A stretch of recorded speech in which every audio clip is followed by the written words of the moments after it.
So, in my last video, I was explaining I miss walking in the woods, and I try to take bus rides when I got time out, like just to a pond. But I've only been able to do that 3 times since I moved up here, really. Most of the time, I'm just walking around getting stuff done, but I take the scenic routes. I always have doctors work, Social Security, taking care of this guy, taking care of this guy, helping this woman, taking care of this woman, helping this person, it's just a lot of stuff to do. And as far as the helping, most of the time it's required. It isn't something like I can opt out of. The people I live with, if I opted out of it, it wouldn't go well. The people that I help at work, if I opted out of it, then they would just give me anxiety because I'd come in there violent. They would cause problems with my customers outside. Rochester, where I live, there's a lot of people on meth, and there's a lot of people with mental illnesses. People are walking around with machetes. I've seen people with hatchets at the bus stop. People are just aggressively angry. And so I give them a certain level of respect, and I try to help them when I can. To certain things, I'm not talking about help them with drugs or anything like that. I mean getting them a hot cup of coffee when it's freezing. I mean giving them maybe some free food if they're hungry. Giving them the address of rehabs or places or doctors or apartments or jobs they can get. Stuff like that. So I just keep that in mind. I am a very busy person, especially with my health. I spend most of my time working, trying to establish transportation, or getting money for transportation, or just trying to get my health together. I have like 5 different doctors working with me, and even if I'm not actually going to the doctor, I'm making phone calls, I'm going to the emergency room, I'm getting tests run, I'm trying to get certain medical equipment fixed. I'm on the phone with the insurance company. So it's not as simple as just go to the doctor and you're done. No, there's a lot of phone calls and time that has to be spent in between that, as well as there's a lot of emergency room visits in my case. I also have to be very careful to stay safe out there. And especially during winter, there are no safe situations for a person like me. And a car would be ideal because you have heat. But unless I'm the one driving, that's, not guaranteed in life. And if I'm driving, I'll be putting other people in danger. I mean, if I can't control my hand and foot movements, if I'm having seizures that haven't been reported, if I'm having uncontrollable muscle movements that hasn't been looked into, I just know that something bad would happen if I got behind the wheel of a car. Nothing to do with my drinking or any drug abuse either, because I've been sober for years. And I had this concern before I did drugs. When I was 16 with my learner's permit, I knew something was wrong with my body. I didn't have words to talk about it, but I knew it. So keep all that in mind. Now, in my last video, I was talking about how I miss going outside. I do. Today, I'll be taking a scenic route. I have a couple phone calls to make. I have to go see if welfare will pay the back rent, even though really I'm back to work, but it'll take about 3 months for me to pay the back rent while paying my future rent. And I also have to go to the pharmacy. I just got done with the doctor off Zoom, but I have some doctor phone calls and some other stuff to do. Tuesdays are doctor day, as well as I usually squeeze in another day now too. While I was injured, I try to do as much as possible while I'm out of work. Of course, the bills pile up, so I got to double time my work efforts right now. So I'm working weekends pretty much and during the week, 3, 4 days a week. They're offering me more hours too, so I'll be upping my hours. I'm going to go from 24 to 30, 30 to 34, 34 to 38, and I'll just keep on going again. Every time I get injured, this is usually what happens. Before when I see my seizures coming, or when I get injured, like an infection in my GI, I try to stay working to the very last minute.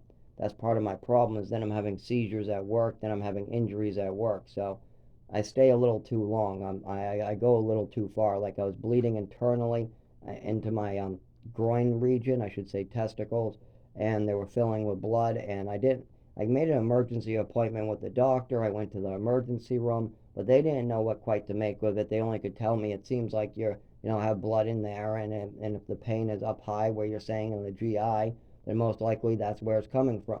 And they established that much.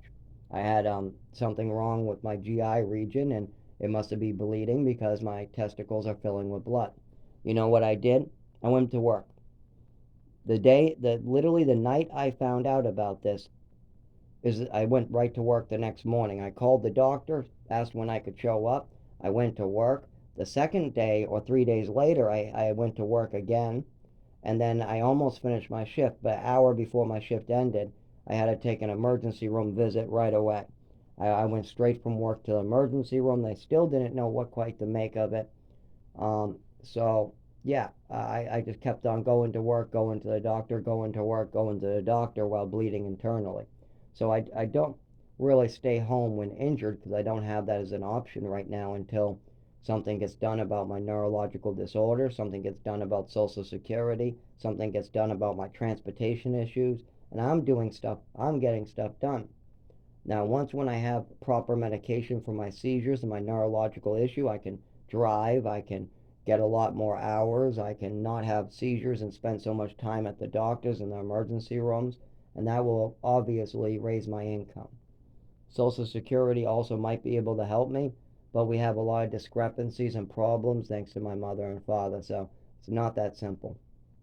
I think that we might be able to work something out with Social Security, but I would much rather have my health, get proper medical care, and just work. Pay my taxes. I mean, there's no reason why I shouldn't be able to just get proper medical care. Just because two other people made a lot of statements doesn't mean you should ignore what I'm trying to explain to you. There are medications that can help me, but you're going to have to spend the time with me to figure it out. Now, my rental issue. So by the 5th, I'm going to have about $1,000 in back rent. Now, it should be only about 475. That should be my rent. What's maybe, I don't know, 116 to $120. Yeah, about $120 a week. Comes to 480, so that's pretty close. But when you add in the expenses of this place, really every month, I'm not talking about electric, I'm not talking about your normal expenses. I'm talking about this place is falling apart. There's constant stuff you gotta do. Like when the heater breaks down and you have no heat during winter and you call the landlord to fix your heater. I went a whole winter, a whole year without somebody even coming by, calling him. Still the heater was down. So you have to have that money on hand every month to put towards a new heater, a new fan to blow the mold out the window. You have to make sure that you are properly taking care of this apartment. If you don't invest the money in it, you'll get sick. My apartment is very deadly if you don't invest the money in taking care of these problems like the mushrooms growing in the floor, the mold tearing apart the windows, my roommate's issues, the heater issues, the walls bleeding this disgusting brown stuff you got to scrub off. If you don't invest your time or your money into that, then you're just going to get sick. So I do that. I invest my time and money. So really, it comes to about, I would say, $160 a week is what I invest into the house, and just as far as rent, as far as just keeping in a normal empty apartment, keeping it as a normal apartment that anybody else would call a normal apartment. Now everything else, I got to invest in clean water. I got to invest because you don't have clean water here. On the water report, it states that there's a lot of things, plutonium or uranium, viruses, things like that in my water. But the state deems it safe enough to drink, but there's still toxins in it that can get you sick, it states as well. And on the bottom, it has a warning that drinking this water long term will cause several types of cancer. It says that as a warning. Drinking this water long term will cause several different types of cancer and has been known to cause cancer in this state and this state. There's a warning that warns you that drinking this water long term will get you sick. So I have to get all different types of water filters and keep up with it as well. So after you add in all these expenses, it comes to about $1,000 a month to keep it maintained. You got the electric bill in that thousand, you got the clean water in that thousand, you got the rent in that thousand, you got all that stuff. But then you have to add in my transportation to get to work and keep that thousand coming. So now we're at about 1,400. Now we've maxed out my income. Now as far as food, what are you going to do about that? I go different places and I make sure to pick up food. And remember, I keep money in that thousand to get microwaves or whatever breaks down. I make sure that I have that, but then I'm broke every month. Now, if I go even $100 over, let's say I want to make $1,500, then I lose my insurance and my expenses go up by about $300. And every emergency room visit and every medication I buy or get would be super expensive. So not having seizures then goes up by a fortune. So I can't even spend a couple extra hours a week, even though at my wages, to make $1,500, I would have to work about 60 hours. That's it. I work 60 hours. I could make $1,500 or $1,600 at the rate of between 55, 60 hours. And that's just minimum wage in this state. But no matter what state I live in, it's pretty much the same thing when you're working minimum wage jobs or only a dollar or more above minimum wage. And I've worked other jobs that are like $15, $20 an hour, but they usually demand a lot more on the body. And then I get seriously hurt, and I don't let my work see that either. I get home and then I inspect all the injuries, and I go to the doctors and I explain to the doctors what's going on, and then I show back up to work. Work has no clue how bad my injuries get. And that's part of the problem, because these seizures, the neurological injuries, if I have a seizure on the way home, it has nothing to do with them. So there's nothing I have to speak to my work about other than tell them straight up, I'm disabled, I have seizures, I shake a lot. These are some of the problems that I just have to let you know before you hire me. And I do that. I tell them I'm disabled right from the rep, mostly because the paperwork asks you, have you ever been on, or have you ever received SSI or SSDI? And I have to mark yes. And then obviously, seeing as they already have yes, I'm disabled, I explain to them that you're going to see shakiness, you're going to see, sometimes I might stutter, I might try to say a word and I can't get it out because my nervous system isn't connected, as well as I have mild anxiety and PTSD, but I have those under control. I mean, I can have a guy screaming at me with a machete and I stay pretty calm.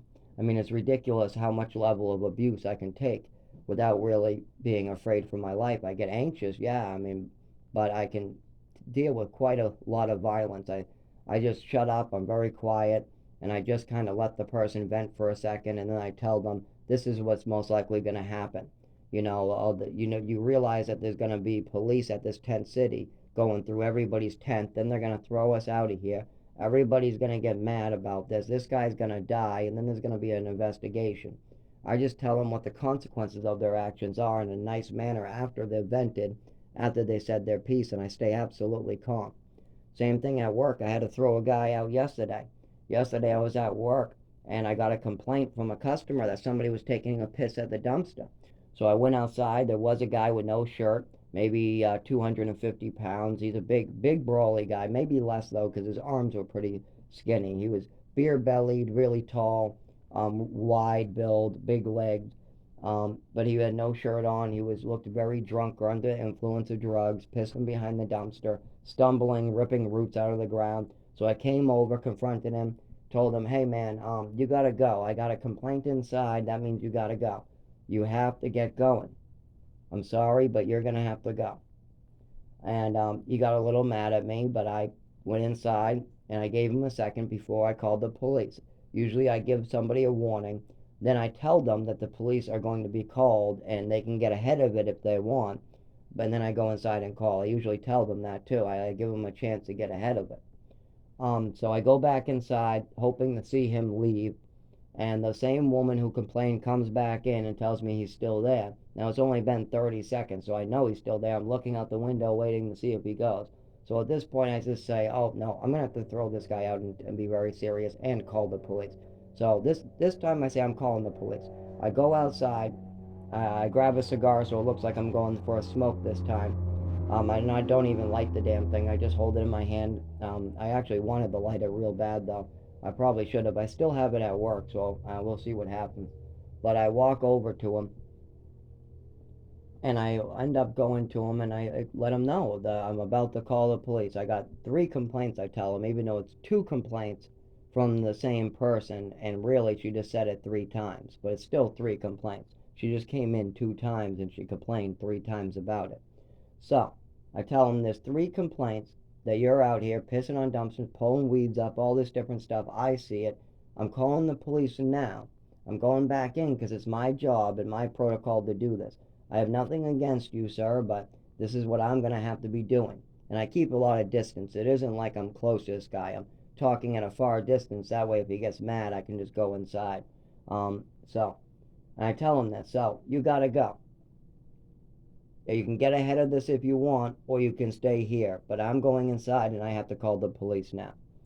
So I go inside and I'm going to call the police. I start dialing the phone and then I see him swearing off property, leaving. I watch him leave to go 3 buildings down, and then I put the phone down. I don't have to call the police because he left. Instead, I call my manager who's at another store. I mean, she doesn't really, it's not like she works there. I mean, she does. She obviously runs the business, does all the paperwork. She's management. But we're left by ourselves to run it how we choose. But if we have a problem where the police are called, I'm supposed to make a phone call to let her know, obviously. And then she calls and lets the owner know. So it just goes up the chain. There's a chain of command. We run the store, but there's a chain of command if there's any problems. So this is a problem, so I call her. I say, hey, I just had to throw a guy off property. I don't have to call the police because he left. So I just wanted to let you know that. And she goes, okay, they probably would have took 5 hours anyways, and that's pretty much it. That's how it ended. And this has happened before exactly like that. And that's exactly what happened this time. I just had to tell her that there was a guy who had to be thrown off property, but the police did not need to be called this time. Um, but yeah, I deal with these anxiety ridden situations all the time where people are violent, they're on drugs, they're having mental health disorders, they start stripping their clothes off. All different types of mental illnesses I deal with on a daily basis. I've been dealing with it for 20 years or so. More, yeah, more than that. 22 years I've been dealing with other people's psychotic behaviors. And I mean another level psychotic. We're talking about punching, hurting, we're talking about choking, we're talking about drugging, we're talking about lying, we're talking about manipulating, we're talking about sexual behaviors that are out of control, we're talking about stripping naked, we're talking about getting physical, getting violent, using aggressive tones, we're talking about totally flailing their bodies, we're talking about I'm going and making up total fantasies, like total fantasies. I mean, these are crazy fantasies. My mother was good at them, but I saw much worse. I've met at least 15 people that would totally just go into a fantasy world. Like, hey, Zach, you remember when me and you worked at the K2 factory and they gave us a bucket of K2? Now, that was a guy who had a fantasy that I was 60 years old and we grew up together. This guy is 50 years old, right? And he thinks that I grew up with him and worked at a factory with him. That's a fantasy. For one, at the time, I was only 22 years old or 21 or something. And this guy is 50, thinking I somehow went to school with him too. He used to go, oh, you remember this kid in school? Blah, blah. That's a fantasy. Thinking that I went to school with you after this 30-year age difference, that's crazy. This guy was completely crazy. And my mother had a bunch of fantasies about me too. She wanted to push this disabled, mental, I'm a bad kid type of fantasy that she had. She would literally demolish my accomplishments and turn them into bad stuff. That's a fantasy. I win a medal. She says it's a stolen medal and it must be some African American kids. She gives me an overdose of medication. I must have a problem with my other mother. When she used to hit me, oh, it's my fault. When she drank downstairs, she can blame me for it. Everything is my fault. That's a fantasy. You cannot blame your problems on other people, and you cannot do like the drugs. The drugging, you don't do that either. That's psychotic. Giving extra medication to a kid is a psychotic disorder. But I see it in other parents as well. This is very common. It's a mental illness that's hard to spot. There's obvious mental illnesses that are easy to spot that I've dealt with for years with many other people because I grew up in orphanages, programs, sane asylums, as well as an adopted family where my mother had a lot of problems and it was affecting me. That's why I kept on having to be put back in those situations. The horrible things were happening to me in all these different places in New Mexico. In the orphanage, it wasn't that bad. I mean, there was like it was like 2 or 3 pills being given to these children, not that much. And it wasn't like we were getting beaten. It wasn't like we were getting locked in the rooms.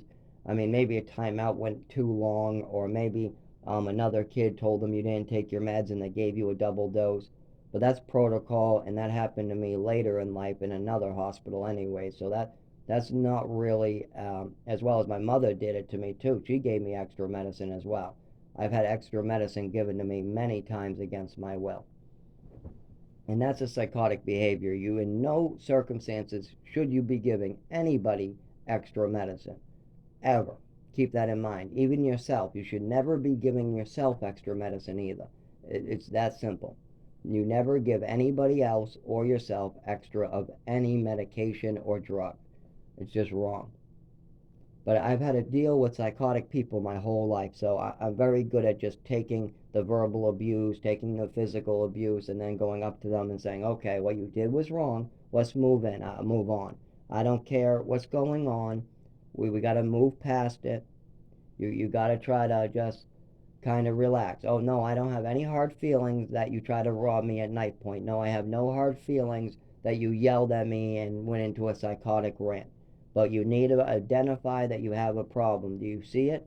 Oh, well, no, no. Well, do you think it's okay to call somebody these things? And do you think it's okay to steal this from me after I did a good deed and gave you something? I gave you money and then you come back to steal off of me. Do you think that's all right? And people actually not quite, they don't like hearing this, but they do identify it. And that's the problem with me. I'm very forgiving. That is a problem. I'm too forgiving to people, but it does help them slowly move on. And I've had to deal with this stuff my whole life. So that's why when I threw the guy off property, I talked to him with respect. I gave him a chance to leave. But other people would go out there screaming, get off the fucking property, you leave, you dirty, dirty bum, you leave, oh, you got the police on the way right now. And they would have called the police. Then whenever they see them on property, they're going to call. Now, I am going to keep an eye on this individual, and if I see him in the store, that's a red flag. I'll have to ask him to buy something. I'll have to ask him, are you buying anything, sir? That's all I'm going to do. I'm going to try to hope that maybe he was just drunk in a tough situation and he'll be better some other month or something. I don't know. I might have to call the police and have him removed again.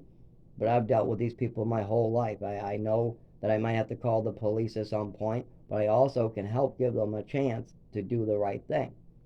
And that's one thing I'm very good at. I'm very good at forgiving people, giving them a chance to own up to their mistakes, and also helping them do these things. As well as I'm very good at owning up to my own mistakes. The only problem is I take responsibility sometimes for other people's actions, not just my own. I'll willingly take responsibility for stuff that I probably should be keeping quiet about too. When I'm at work, I tell them everything that I do wrong. Oh, I did this wrong yesterday. I accidentally broke this. This happened. Zach, why are you telling us this? You don't have to tell us what you did wrong. I always do that. If I make a mistake, I come clean about it right away. That way it can't be used against me later. I just come, if I drop something and break it like a bottle of wine, you're going to hear me go up to the manager and tell him, I just broke this bottle of wine. I'm so sorry. Do you want me to pay for it or clean it up? Or, that's just how I am. If I was hanging on a light post in front of somebody's store and the light post broke, I would be the first one going back to the store telling them, yeah, did you find that light post on the ground last? Yes. Oh, yeah. I broke that. Can I fix that for you or pay for it? Or is there something I can do to repair this? Yeah, I hung on it on accident. I was trying to stretch my arms. It broke. And I'm very sorry, but I want to make sure that I repair it or pay for it. I'm the first person to take responsibility for his actions, but here's the problem. If I had a friend who hung on a post and broke it and goes, get out of here, get out of here, I would be coming in the next day going, well, my friend hung on it, but is there any way I can pay for it? Yeah, yeah. I also take responsibility for other people's actions. And that's something I need to stop doing. If my friend breaks a light post and wants to run away, that does not mean that I have to come in the next day and fix this guy's light post. We're talking about like a store with a hangover light post, like a pole with a light on it. And, if you're stretching your arms real quick, maybe it breaks off the building. For me, I go back in the next day and tell him, oh, I did it. I'm sorry. Can I pay for it? Can I repair it? But if your friend does it and runs off, what do? Do you go in the next day and tell him, hey, can I pay for my friend's damages? That's what I do. I take responsibility for being with my friend and he broke it and I would like to pay for it. But that's a kind of a problem too, because a lot of times I take responsibility for other people's actions and I've been doing it for so long that's something I really got to pay attention to. Not only do I take responsibility for my actions, I take responsibility for everybody else's actions around me.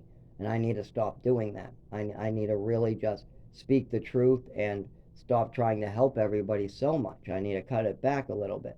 That's why when I move to South Carolina and get out of this apartment, I'm looking for a different church or organization where I can do a lot of volunteer work out in my community. That would be a lot better for me.